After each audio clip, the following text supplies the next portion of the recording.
지난 주 주보에 다음 주 말씀으로는 아마 히브리서 말씀이 있었을 텐데요. 지난 한 주간 기도하면서 같이 말씀을 준비하다가 말씀을 좀 바꾸어서 오늘은 함께 나누려고 합니다. 사람은 저마다 인생의 스토리, 이야기가 있습니다. 현재를 살아가고 있는 우리 역시 또한 매 순간마다 저마다의 이야기를 만들어 가고 있는 것인지도 모르겠습니다. 이미 이 세상에서의 삶의 여정을 마친 분들 역시 남겨진 우리들에게 그들의 인생의 스토리를 여전히 전하고 있는 것은 아닐까 하는 생각을 또한 해보게 됩니다. 그래서 우리는 때로 그런 이야기들을, 인생의 이야기들을 들으며 감동하기도 하고 교훈을 얻게 되기도 합니다. 어쩌면 흔히 위인이라고 말하는 사람들의 인생 속에 담긴 이야기를 오늘을 사는 우리들이 자꾸 찾게 되는 것 역시 그들의 삶의 그 인생의 이야기들이 주는 울림이 있기 때문은 아닌가 생각해 보게 됩니다. 성경 역시 많은 사람들의 인생의 스토리를 담고 있고 또한 그것을 우리에게 전해주고 있습니다. 다만 성경에 등장하는 사람들이 우리에게 전하는 이야기는 믿음을 중심으로 쓰여진 이야기라는 차이가 있다면 있을 수 있을 것입니다. 그래서 때로는 우리가 본받고 싶을 만한 믿음의 발자취를 남긴 사람들의 이야기도 있고 때로는 우리에게 경각심과 긴장감을 전해서 우리 스스로를 돌아볼 수 있도록 하는 그런 이야기를 전하는 사람들도 있는 것 같습니다. 창세기에도 많은 사람들의 이야기가 등장하지요. 여러분 누가 떠오르십니까? 방주를 지었던 노아의 이야기가 있고요. 하나님의 부름을 듣고 자신의 모든 것을 버리고 그저 하나님의 부르심에 순종하여 믿음의 길을 내딛었던 아브라함의 이야기도 있습니다.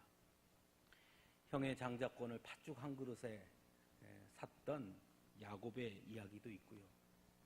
형제에 의해 팔렸으나 후에 애굽의 총리가 되었던 흔히 꿈의 사람이라 불리는 요셉의 이야기 등 많은 사람들의 이야기가 창세기에 등장하고 그들의 이야기 속에 우리는 또한 믿음에 대해서 생각하게 되는 것 같습니다.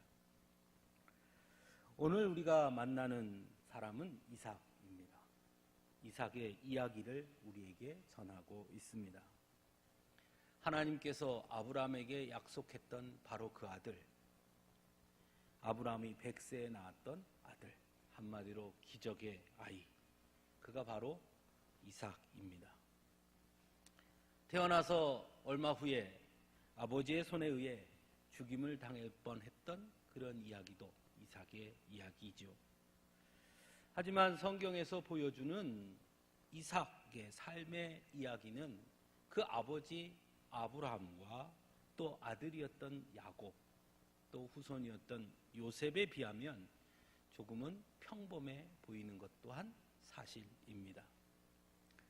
물론 이삭이 태어남으로써 하나님께서 아브라함에게 약속했던 그 축복의 이어짐과 약속의 성취가 드러났고 그것만으로도 이삭은 매우 특별한 존재인 것만은 틀림이 없지만 그러나 그의 삶 속에는 아브라함이나 야곱, 요셉에 비하면 특별한 신학적 사건이나 그로 인한 이야기 등이 그렇게 크게 다가오지는 않는 것 또한 사실입니다. 무엇보다 모리아 산에서의 아버지의 손에 의해 번제로 드려질 뻔했던 사건을 우리가 이삭하면 말할 수 있지만 그러나 그 사건 역시 그 초점은 아브라함의 믿음에 맞추어져 있는 이야기로 보이게끔 서술되어 있는 것이 사실이고 오히려 이삭하면 떠오르는 것은 아버지 아브라함의 실수를 반복해서 블레셋 땅에서 그 역시 자신의 아내 리브가를 누이로 속였던 일이나 또는 자신의 아들 야곱과 에서를 구별하지 못해 야곱에게 축복한 이야기, 그리고 오늘 우리가 본문에서 보는 것처럼 수없이 우물을 빼앗기는 그런 모습 등등은 오히려 이삭이 참으로 유약한 사람이 아닌가 하는 생각을 하게 만들게 되는 것 같습니다. 그의 아버지 아브라함은 조카 롯이 잡혀갔다는 소식을 듣고 병사들을 데리고 쫓아가 전쟁을 해서 승리해서 그 조카 롯을 구해오는 용감무쌍한 모습도 보여줍니다.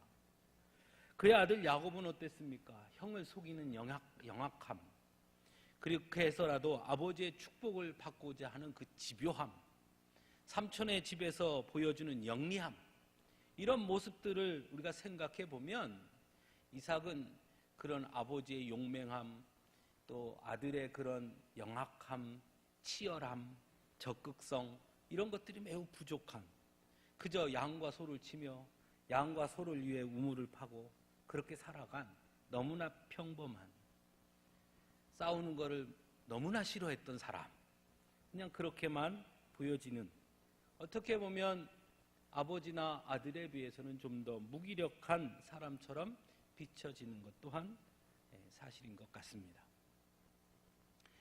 그래서 심리 상담학자 중에 어떤 분이 성경에 나오는 인물들의 심리를 이렇게 분석해 놓은 책이 있던데요. 거기에 보니까 그분은 이삭을 이렇게 분석했더라고요. 이삭이 이렇게 유약한 모습을 보였던 것은 아마도 어린 시절 모리아 산에서의 그 트라우마 때문이었다, 이렇게 분석한 것을 본 적이 있습니다.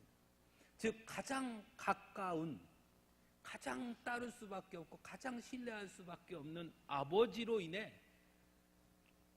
죽을 수 있었던 그런 경험이 이삭으로 하여금 큰 트라우마가 되어서 소극적인 사람이 되었고, 그래서 대인관계에 매우 어려움을 겪게 되었고, 그래서 자꾸 숨어가고 피하는 그런 모습으로 나타났다, 이렇게 분석한 것을 본 적이 있습니다. 여러분 어떻습니까? 그럴싸한 그런 분석이죠. 하지만 모든 사람들의 인생은 그 자체가 모두 다 소중한 것이고, 또한 단순히 눈에 보이는 것만으로 남들이 그렇게 쉽게 판단해서는 안 되는 것이 한 사람의 인생의 스토리이겠죠. 더욱이 그가 하나님께서 선택한 사람이고 성경 전체에 있어서 너무나 중요한 자리를 매김하고 있는 그런 인물이라면, 그냥 단순히 겉에 드러나는 것을 보고 유약하니 나약하니 트라우마에 잡혀 있다느니 이런 식으로 쉽게 판단하는 것은 조금은 문제가 있는 것이 아닐까 생각해 봅니다. 그래서 더욱더 좀 더 신중하고 조금 더 자세히 들여다볼 필요가 있는 것이죠. 과연 우리가 그렇게 쉽게 유약한 사람이라고 말해도 되는 것인지, 어린 시절 겪었던 모리아산에서의 충격으로 인한 트라우마를 안고 산 사람으로 그렇게 쉽게 단정 지어도 되는 것인지 진지하게 질문하고 접근해야 한다는 것입니다. 오히려 성경은 그런 모습을 보여주지만 그럼에도 불구하고 하나님께서 이삭을 아브라함에게 주신 축복의 그 약속의 계승자로 하나님께서는 이삭을 말씀하고 있고, 말 그대로 하나님이 주신 기적의 아이, 약속의 아이라고 분명히 우리에게 가르쳐주고 있기 때문입니다. 그렇다면 우리의 눈에 보이는 것보다 그 이삭의 삶 속에 담겨있는, 그 스토리 속에 담겨있는 의미들이 있다라는 것이죠. 매우 중요한 의미들이 있는 것 아닐까 하는 생각입니다. 우리가 오늘 읽은 본문은 쉽게 보면 너무나 유약한 이삭의 모습을 아주 단편적으로 보여주는 그런 부분입니다. 이삭이 자신의 아내를 누이로 속였다가 위기를 벗어난 후 하나님께서 복을 주어서 거부가 된 이후 사건이 바로 오늘 본문의 이야기입니다. 여전히 이삭은 블레셋 땅에 거주하고 있었고, 거부가 되자 블레셋 사람들이 그를 시기하게 됩니다. 결국 이삭은 머무르던 곳을 떠나 그랄 골짜기에 장막을 치고 거류하게 됩니다. 전혀 대항하지 않습니다. 당시 이삭은 여전히 양과 손을 거느리는 유목 생활을 하고 있었던 것 같고, 그래서 무엇보다 중요한 것이 바로 물을 먹일 수 있는 우물이었을 것입니다. 그래서 아버지 때 팠던 우물들을 다시 팠으나 그랄 목자들이 와서 자신들의 것이라 주장하자 그 우물을 주고 맙니다. 그리고는 또 다른 곳에 가서 우물을 팝니다. 또 와서 달라고 그럽니다. 또 줍니다. 또 가서 우물을 팝니다. 그래서 와서 달라고 그러면 그냥 주고 맙니다. 그래서 싸워서 지킨다거나 그것을 이게 내 거라고 주장하거나 하지 않고 주고 딴 데 가서 또 파고 주고 딴 데 가서 또 파고 그런 모습입니다. 사실 지금도 우물을 파는 일은 쉬운 일이 아닙니다. 그렇죠? 근데 이삭 당시에 우물을 판다는 것은 더더욱 어려운 일이었을 것입니다. 더군다나 요즘은 우물을 파기 전에 기계를 통해서 어디를 파야 물이 나오는지 그걸 알고 그것을 팝니다. 하지만 이삭이 살던 당시에는 그런 기술이 있을 수도 없었고 그랬으니 어느 곳에 물이 있는지도 알 길이 없었을 것입니다. 그러니 아무데나 판다고 해서 쉽게 우물을 얻을 수 있는 것도 아닙니다. 여기 우물 팠는데 가져가. 뭐 옆에 파면 되지 뭐. 옆에 파면 또 나와. 그렇다면 언제든지 주고 가서 또 파고 또 파고 또 파고 할 수 있겠지만 우물을 얻는 것이 너무너무 어려운 일이죠. 아마 100개를 파도 우물 하나 얻기가 쉽지 않았을 겁니다. 왜? 어디 물이 있는지 모르니까요. 그렇게 어렵게 얻은 그 우물을 이삭은 너무 쉽게 포기합니다. 와서 다투고 우리 거야 그러면 가죠. 그리고 갑니다. 참 놀랍죠. 더욱이 이삭에게는 종들이 있었습니다. 우물을 이삭이 판 게 아니라 이삭의 종들이 팠겠죠. 그 종들이 볼 때 자신의 주인 이삭을 어떻게 생각했을까요? 우리 주인은 겁쟁이야. 죽겠다고 팠는데 와서 달라고 그러면 찍소리 못하고 주고 도망가. 우리 주인 이삭은 진짜 겁쟁이야. 그렇게 여길 수 있지 않겠습니까? 아마 종들 앞에 그런 모습들을 보여준 이삭은 종들 앞에 아마 권위가 서지 않았을 겁니다. 그것들을 생각한다면 쉽게 우물을 내줄 수 없었을 텐데요. 어떻게 보면 종들 앞에서 창피하게 보일 수도 있는 일 아닙니까? 아이고 참 사람이 어째 저렇게 힘이 없을까 할 것 아니겠습니까? 그럼에도 불구하고 이삭은 우물을 너무 쉽게 포기합니다. 저는 이 부분을 놓고 곰곰이 고민도 하고 묵상도 해봤습니다. 왜 이삭은 이렇게 쉽게 우물을 포기했을까? 정말 어린 시절 트라우마 때문일까? 아니면 블레셋 사람들이 너무 무서워서일까? 왜 포기했을까? 성경에는 그가 왜 그렇게 쉽게 우물을 포기했는지 무엇 때문에 그랬다라고 직접적으로 말씀하는 것은 없습니다. 하지만 오늘 본문을 가만히 자세히 깊이 있게 좀 들여다보면 그 말씀 속에 담겨져 있는 의미들을 우리가 생각해 보게 되는 것도 사실입니다. 그 단초가 바로 본문 24절입니다. 그 밤에 여호와께서 그에게 나타나 이르시되 내게 복을 주어 내 자손이 번성하게 하리라 하셨다는 말씀이에요.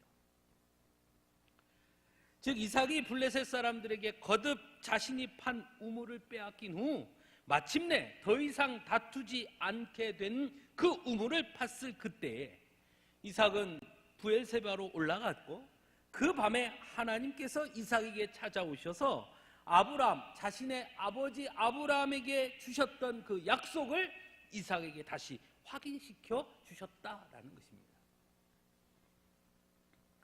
따라서 이 우물 사건은 단순히 그저 이삭의 유약함을 보여주는 사건이 아니라 바로 하나님의 축복의 약속을 받을 만한 이유가 담겨있는 사건이다라고 볼 수 있다는 것이죠.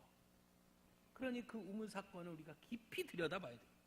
도대체 그 우물 사건 안에 무엇이 담겨 있었기에 그 이후에 하나님께서 그에게 축복의 약속을 하셨느냐 하는 것입니다. 앞에서 얘기했듯이, 말씀드렸듯이 이삭 하면 가장 대표적으로 떠오르는 이야기는 모리아 산에서의 이야기입니다. 창세기 22장에 보면 하나님께서 아브라함을 시험하려고 아브라함에게 독자 이삭을 모리아 산에 번제로 드리라고 말씀합니다. 그 모리아 산에서의 주인공은 아브라함을 시험하시려고 하셨으니 당연히 아브라함이 주인공입니다.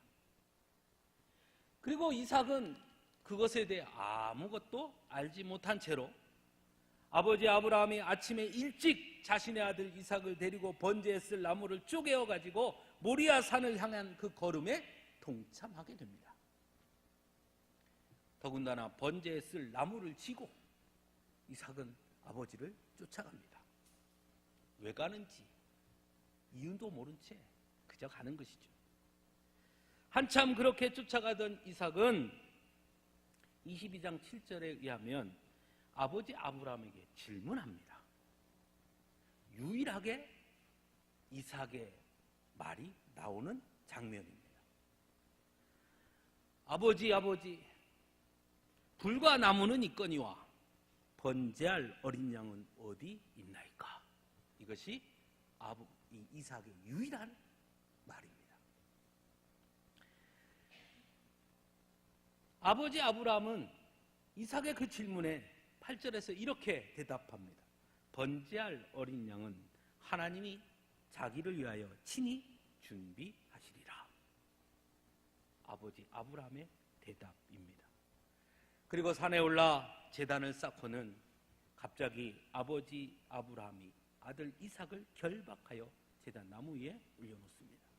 그리고 칼을 들어 아들을 잡으려고 합니다. 우리가 잘 아는 것처럼 그때 하나님이 어떻게 하십니까? 아브라함아 이제 그만 됐다 하고 만류하시죠. 그리고는 뿌리 수풀에 걸려있는 수량을 예비해 놓으십니다. 그리고 그 수량으로 아브라함과 이삭은 하나님께 번제를 드리게 됩니다. 그 사건의 주인공은 아브라함이었으나 그러나 그 가운데 이삭 또한 있었다라는 것입니다. 한가운데 말입니다. 그리고 그는 그 사건을 통해 매우 분명하게 알았습니다. 뭘 알았겠습니까? 하나님의 예비하심을 그는 보았습니다. 그 예비하심에 대한 자신의 아버지 아브라함의 믿음을 그는 그 자리에서 생생하게 목격했던 것입니다. 이야기로 들은 것이 아니라 그 자리에서 직접 경험했던 것입니다. 번제할 양은 어디에 있습니까? 하나님께서 준비해 놓으실 것이다 했던 그 아버지 아브라함의 믿음이 펼쳐지는 그 장면을 똑똑하게 목격할 수 있었던 것이죠. 그 이후 이삭의 삶에는 크게 두 가지 키워드가 등장합니다. 하나는 우물이고 또 다른 하나는 예비하심입니다. 이삭이 아내를 맞이할 때 어떤 일이 일어납니까? 아브라함이 종을 보냅니다. 종이 가면서 하나님 앞에 기도합니다. 하나님, 우리 토련님 짝을 내가 만나야 되는데 하나님 예비하여 주옵소서. 어디서 만납니까? 우물가에서 리브가를 만납니다. 그 예비하심 역시 우물에서 이루어졌다는 것이죠. 이처럼 이삭에게 있어서 모리아산의 기억은 트라우마가 아니라 오히려 하나님의 예비하심에 대한 확고한 믿음을 확인한 사건으로 각인되었다라는 것입니다. 그래서 이삭은 우물을 팠지만 그것에 집착하지 않았습니다. 블레셋 사람들이 찾아와서 내놔 그러더라도 집착하지 않았습니다. 주었습니다. 왜? 하나님께서 더 좋은 우물을 예비해 놓으셨을 거라 하는 믿음이 있었기 때문입니다. 그래서 다른 사람들이 보기에는 이해할 수 없을 만큼 너무 쉽게 우물을 포기합니다. 그리고 가서 우물을 팝니다. 이삭이 파기만 하면 물이 솟습니다. 하나님의 예비하심을 경험하는 것이죠. 또 빼앗으러 옵니다. 또 줍니다. 그리고 가서 또 팝니다. 또 물이 솟습니다. 하나님의 예비하심이죠. 그렇게 이어갔던 우물이 마침내 더 이상 다투지 않을 만한 우물을 만나게 됩니다. 그리고 하나님은 이삭에게 나타나신 것입니다. 그리고 그에게 축복의 약속을 주신 것이죠. 즉 하나님은 이삭의 믿음을 그 우물을 통해 확인하시고자 했던 것입니다. 정말 내가 하나님의 예비하심을 믿는 그 믿음을 가지고 있느냐? 그것을 그 우물을 통해 하나님은 확인하셨던 것이죠. 우리 또한 모두 믿음의 사람들이지요. 그러나 믿음에도 저마다의 색깔이 있는 것 아닐까, 믿음에도 저마다의 이야기가 있는 것 아닐까 하는 생각을 해보게 됩니다. 아브라함, 이삭, 야곱, 요셉 모두 믿음의 사람들이었습니다. 하지만 그들의 믿음 또한 저마다의 색깔이 있었고 저마다의 이야기가 있었고 조금씩 달랐습니다. 아브라함의 믿음을 다른 말로 한마디로 표현하면 순종이라 할 것입니다. 하나님의 부르심을 듣고 어디로 가는지도 모르지만 즉각 순종했던 믿음. 아들을 내어놓으라는 하나님의 말씀에도 흔들림 없이 순종했던 믿음. 그것이 아브라함의 믿음이었습니다. 그래서 아브라함의 믿음은 순종입니다. 야곱의 믿음은 무엇일까요? 야곱의 믿음은 도전이었습니다. 가만히 앉아서 하나님의 축복을 기다리는 사람이 아니었습니다. 하나님의 약속을 믿고 그 약속을 이루기에 끝없이 도전했습니다. 때로는 인간적으로 보면 무모할 만한 모습이 보여지지만 그럼에도 불구하고 그는 끝없이 하나님의 축복을 위해 도전했습니다. 멈추지 않았습니다. 하나님의 축복을 받기 위해서는 환도뼈가 부러질지언정 도전을 멈추지 않았던 사람이 야곱이었습니다. 그래서 야곱의 믿음은 도전입니다. 요셉의 믿음은 어떠할까요?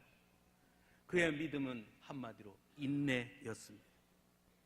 형제들에게 팔리는 수모와 보디발의 아내 때문에 겪게 된 억울함 속에서도 그는 하나님의 약속을 바라보며 인내했습니다. 현실의 무게가 아무리 무겁고 힘겹더라도 하나님께서 자신에게 품게 해주신 그 꿈을 포기하지 않았고 끝까지 인내했습니다. 그것이 요셉의 믿음이었습니다. 그리고 이삭의 믿음은 바로 예비하심에 대한 확신이었습니다. 하나님께서 더 좋은 것을 예비하신다는 믿음, 그것이 바로 이삭의 믿음이었던 것입니다. 하나님께서는 그런 이삭의 믿음에 응답해 주십니다.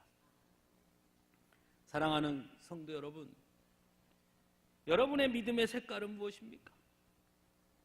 여러분의 믿음 안에 담겨있는 이야기는 어떻습니까? 우리는 많은 믿음을 말합니다. 그러나 그 믿음의 색깔과 그 믿음의 이야기를 과연 말할 수 있겠습니까? 과연 우리에게 이삭이 가졌던 그 예비하심에 대한 믿음이 있습니까? 이삭의 믿음이 있다면 여러분, 우리는 작은 실패에 낙심하지 않습니다. 왜냐고요? 더 좋은 것을 예비해 주셨을 거니까요. 지금 당장의 문제에 매몰되어서 사안에 중매하지 않습니다. 왜냐하면 하나님께서 더 좋은 것을 예비해 주실 것이니까요. 오히려 힘겨우면 힘겨울수록, 문제가 부딪히면 부딪힐수록, 아니야, 우리 하나님께서 내게 더 좋은 것을 예비해 주실 거야, 오히려 더 여유를 갖게 되는 것입니다. 그래서 이삭의 믿음이 있다면 내 손에 쥔 것에 집착하지 않습니다.